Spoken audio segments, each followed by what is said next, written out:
This is why I personally think that Blast Royale will be better than Battlelands Royale was. We all remember Battlelands. It was an amazing game. It had nice cartoony graphics, a clean playstyle, simple controls so it was easy to learn how to play the game.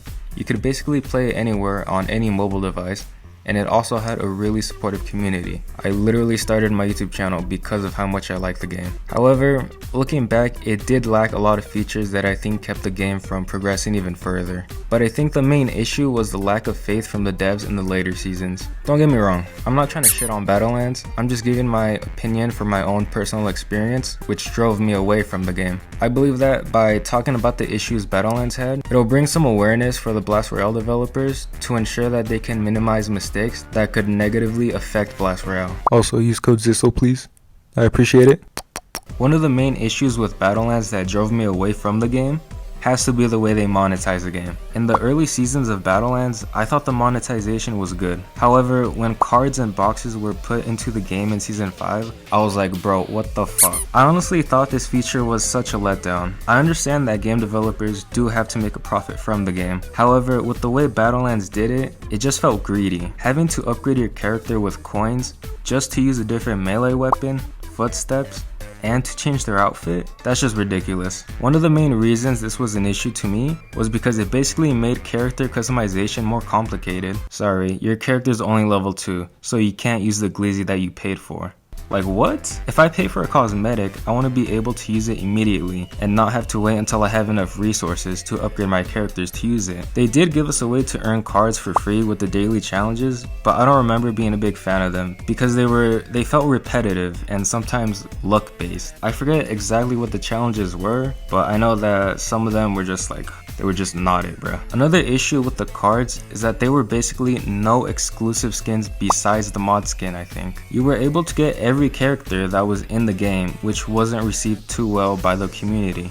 I just literally, before I even looked at them and realized that you were able to look at the outfits, that looks so dope. But I'm like, I want to get one of the ones that's A, that you can have an outfit, so is a legendary one, and B is also like, is also one that's from the start, like Season 1, so it's pretty rare, it's pretty old, although it's a little bit disappointing that everyone can get all of them now. It's like kind of cool, but kind of sad, because it's like, I paid money to get those exclusive ones, thinking that they were the only time to be available, as well as early ones, then you can't tell who's an early player or not. Anyway, so hopefully... I think that if Blast Royale was able to find a way to monetize the game better than Battlelands did, then the community would be more happy. And if the community is happy, they spend more because they genuinely enjoy the game. They love being able to have an exclusive item, knowing it'll never return, which gives it value, which brings more interest to further exclusive items. One thing I noticed with the Blast Royale developers is that they're very open-minded. They actively listen to the community and acknowledge feedback because they genuinely care for the game. For example, one of the main suggestions that I would always see in the Blast Royale Discord before it was added to the game was squads. They listened, and a while later we got squads. However, with Battlelands, it was way different. Squads was a highly requested feature in Battlelands,